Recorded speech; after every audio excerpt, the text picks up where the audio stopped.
Et ensuite, cette DREAL va contrôler l'installation en question. Et les gros pollueurs, ce sont les toutes petites entreprises. Parce qu'elles sont plus difficiles à contrôler. Tandis que les gros pollueurs, ils ont souvent des mouchards. C'est-à-dire, comme dans les camions avec la vitesse, il y a des pollueurs qui enregistrent, des machines qui enregistrent en permanence les taux d'émission de polluants. Tandis que le petit atelier de traitement de surface, qui est entre Limoges et Béziers, je dis n'importe quoi, il n'a jamais vu passer un inspecteur des installations classées. Moi, j'ai rencontré un ingénieur des installations classées qui, par hasard, a trouvé en Normandie une famille qui faisait des couverts en argent depuis 4 générations. Et les bouts toxiques de l'argent, une fois que le couvert était couvert, c'est le cas de le dire, d'argent, eh bien, les déchets étaient jetés dans le puits depuis 4 générations.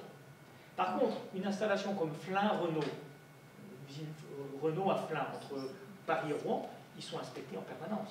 Et ils n'ont surtout pas intérêt à déraper. Donc eux, ils sont très contrôlés. Les petits, beaucoup moins. Pour des raisons de moyens, des REAL, des REAL. Bon, ça, c'est ma petite expérience de terrain, mais... Sabine? Non, c'est bon. On en réserve pour la suite. Ah. Alors, au plan théorique, on dira que la tarification du déchet sera optimale si on tient compte du coût privé, c'est-à-dire supporté par un opérateur. Cet opérateur, qui est-il? Je parle des déchets ménagers. De cet opérateur, peut-être la commune ou son regroupement, sous forme de régie, ou alors cet opérateur, ça peut être un industriel, d'accord, qui a une concession, Veolia ou Suez. Donc il y a le coût privé supporté par la firme, avec la collecte et le traitement, en euros, moyennant un marché. Et puis, il y a la valorisation monétaire des pollutions. C'est ce qu'on appelle le coût externe. Or, celui-là, le marché n'en tient pas compte. Et il va falloir calculer le coût de la nuisance. Et le coût de la nuisance en matière de déchets, on va l'exprimer à travers le montant d'une taxe sur la mise en décharge ou une taxe sur l'incinération qui, la fourchette, dit qu'en France, à peu près, l'évaluation monétaire d'une tonne de déchets de décharge, au-delà du coût privé, le coût à la tonne en nuisance, en perte de valeur immobilière, en restauration des milieux, etc., le coût oscille entre 9 € et 20 € la tonne. Et aujourd'hui, la loi sur la transition énergétique et la croissance durable prévoit que cette taxe sur la mise en décharge, qui est de l'ordre de 14 €, 12 à 14 € la tonne aujourd'hui en France, va monter à 20 € la tonne en 2020. Donc je vais payer 60 € à l'opérateur pour la collecte et le traitement des déchets, plus 20 € qui, moi, la commune, et 20 € qui représentent le coût externe. Et ces 20 € sont collectés par l'entreprise qui le reverse au budget de l'État. Voilà. Sachez qu'au Danemark, cette taxe sur la mise en décharge est en moyenne entre 40 et 50 € la tonne depuis une dizaine d'années. Voilà. Le but donc, de l'économie de l'environnement, c'est de faire en sorte que le pollueur internalise cet effet externe. Parce que le marché ne le fait pas spontanément. Le marché ne le fait pas spontanément. Voilà ce que dit la théorie. Hein. D'ailleurs, j'aurais peut-être un petit complément, c'est que nous, dans les choses qu'on préconise avec Zero Waste France, c'est la mise en place d'une tarification incitative, c'est-à-dire qu'aujourd'hui, pour que vos ordures ménagères soient ramassées, quand vous payez votre taxe d'habitation, c'est inclus dedans. Mais finalement, sur quoi il se base? Juste par rapport au nombre de personnes qu'il y a dans votre foyer, ils font un petit calcul, ils disent voilà, vous devez payer tant. Et les chiffres montrent que généralement la mise en place d'une tarification incitative, c'est-à-dire le fait que les ménages comme nous payent vraiment au poids de ce qu'ils mettent à la poubelle, a une vraie incidence pour qu'ils fassent attention et qu'ils réduisent leurs ordures ménagères. Monsieur, les 20 € de coûts externes, c'est qui les paye Alors, qui le paye? C'est le détenteur. Par exemple, si moi je suis une commune, un syndicat intercommunal, je vais livrer une tonne de déchets à un centre d'enfouissement technique ou un incinérateur, donc je vais payer un prix de marché, je ne sais pas, pour l'incinération, c'est à peu près entre 80 et 100 € la tonne. D'accord? Il faut rajouter la collecte. Donc ça, je le paye aux opérateurs privés, si on n'est pas en régie, et je vais devoir payer à l'opérateur une taxe. Et cette taxe, mettons, aujourd'hui, elle est de 12 à 14 €. Ça dépend de la distance, il y a plusieurs conditions, c'est un peu compliqué. Et ça, je la paye à l'opérateur qui le reverse au trésor public. Et ça va au budget de l'État, c'est une taxe. Par contre, si elle avait une destination spécifique, on parlerait plutôt de redevance. Mon but n'est pas d'enrichir le prince, le but c'est de changer le comportement. Parce que le maire, que va-t-il se dire? Est-ce qu'on a renchéri artificiellement le coût de la mise en décharge qui était de l'ordre, il y a 25 ans, de 5-10 euros la tonne, c'était peanuts. Mais si je monte à 60 euros plus 20 euros, ça coûte moins cher de dépolluer. Dépolluer pour un maire, c'est combien me coûte une tonne récupérée, recyclée? Tant que ça me coûte moins cher que le coût social, je mets en place la collecte sélective des déchets. Ici, le pollueur, c'est le maire, c'est nous, à travers la responsabilité du maire. C'est ça le but, c'est de renchérir. C'est la théorie des prix relatifs. Vous voyez, c'est un peu l'idée. C'est-à-dire que les déchets vont où, in fine? Ah, les déchets, attendez, les déchets vont là. Le maire, si ça lui coûte trop cher. C'est-à-dire qu'il y a des gens qui gagnent de l'argent à recevoir des déchets. C'est-à-dire qu'il y a des maires qui ont intérêt, en fait, à acheter des déchets. Parce que ce sont des installations industrielles. Parce qu'en fait, ça rapporte de l'argent de se faire polluer. Et d'ailleurs, c'est pour éviter les dépôts sauvages. Hein. Ils se font acheter comme ça. Je veux dire, il y a des choses, il y a des maires, vraiment, ils sont contents d'avoir les pires toxiques du monde chez eux parce que ça leur rapporte beaucoup d'argent. Alors attendez, la collecte... Je ne dis pas que c'est mal, hein, c'est un fait, il faut en avoir conscience. Les maires des communes ont de grands soucis, on n'a pas tellement ce problème à Paris ou dans les grandes agglomérations, mais si vous éloignez, plus vous éloignez de Paris, vous allez 80 ou 100 km de Paris, un des grands problèmes, ce sont les dépôts sauvages. Les dépôts sauvages. On y a pallié grâce aux déchetteries. Allez voir les déchetteries les dimanches, hein, parce que c'est en général les nouvelles dimanches et les samedis. Tout ça n'existait pas autrefois. Quant au centre d'enfouissement technique, autrefois c'était des décharges sauvages. Alors, il y a un coût. Un centre d'enfouissement technique, si vous le visitez, c'est une carrière, une ancienne carrière, on va mettre des membranes, on va mettre 1 mètre d'argile, on va mettre des drains pour capturer le méthane, le CH4, qui est un gaz à effet de serre 20 fois plus réchauffant que le CO2, et bien sûr, lui, il faut qu'il couvre ses coûts. Mais ces coûts-là, ces coûts marchands, ces coûts privés, c'est 40, 50 euros la tonne, c'est la moitié de l'incinération. Mais ça coûte moins cher que mettre une seconde poubelle et prendre une tonne vers le recyclage. Et c'est pour ça qu'on a renchéri artificiellement, depuis 1992, on est passé d'une taxe de 1,50 € la tonne à 14 € la tonne. Ben, ça a permis de réduire, parce qu'en France, il y avait 60% des déchets qui allaient en décharge en 92. Il n'y en a plus que, combien j'ai dit, 36. C'est toujours beaucoup, hein. Mais bon, c'est le but. Hein. Alors, il y a des pays où il n'y a pas de centre d'enfouissement technique.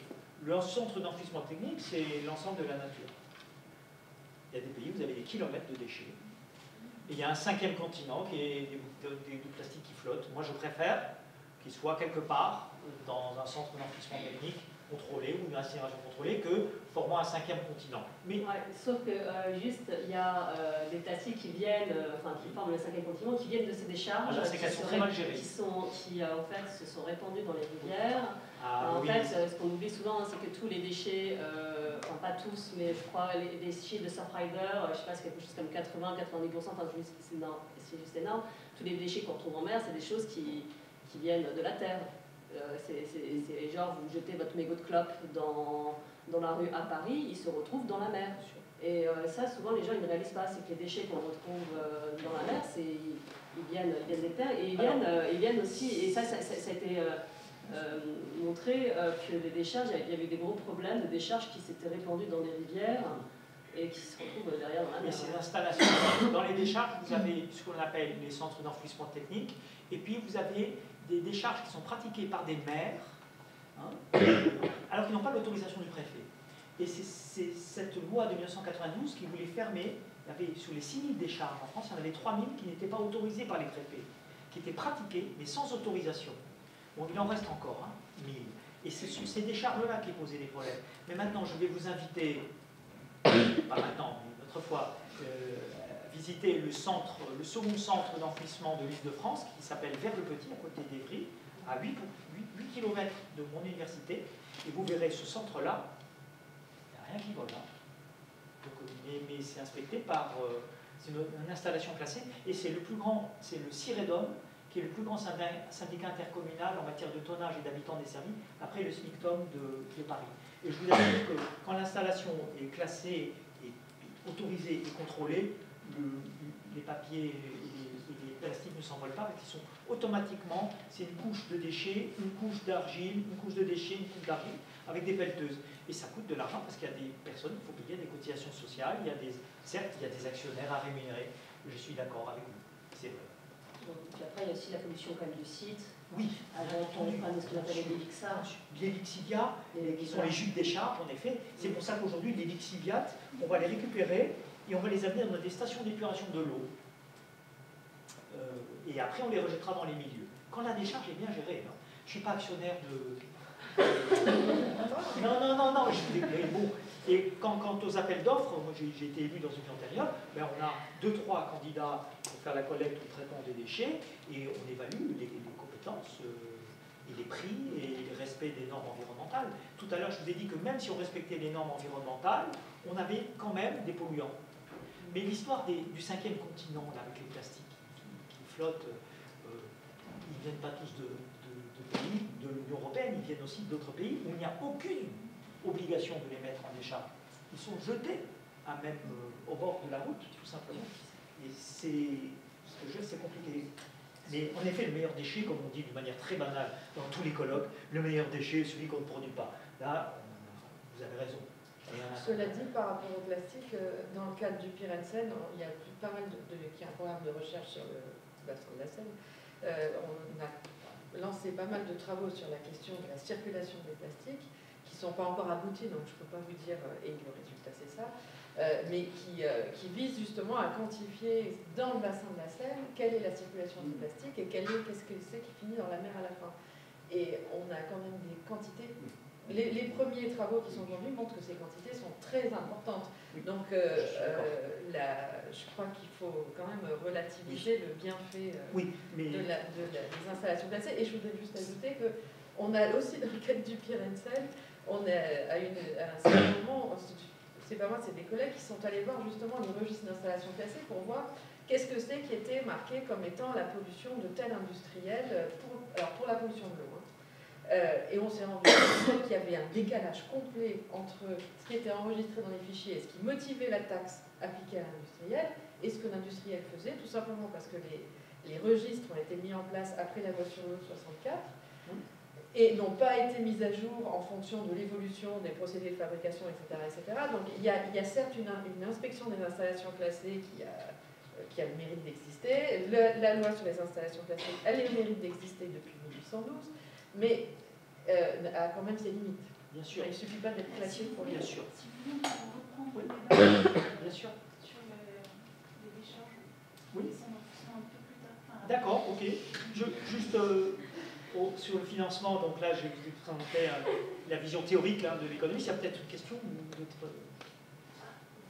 Donc c'est vous le manager, la manager. Je crois qu'on a dit qu'il faut avancer. Bon, d'accord, c'est vrai que j'ai montré. Donc, pour les déchets des entreprises, pour les déchets spéciaux, toxiques, et les déchets banals en quantité importante, c'est lui qui est le producteur, donc c'est lui qui se débrouille avec un opérateur. Il a une obligation d'abord de faire récupérer, valoriser au plan matière ces déchets, ces palettes, ces films plastiques, et ce qui ne peut pas être valorisé au plan matière doit aller en incinération avec récupération énergétique. Et pour les déchets ménagers et assimilés, alors je rejoins tout à fait ce que vous disiez tout à l'heure, il y a un financement forfaitaire qui est dominant en France. Sur 100 € de prix de collecte et de traitement des déchets, vous en avez presque 80 qui se font d'une manière forfaitaire. Ça veut dire d'une manière indépendante à la quantité de déchets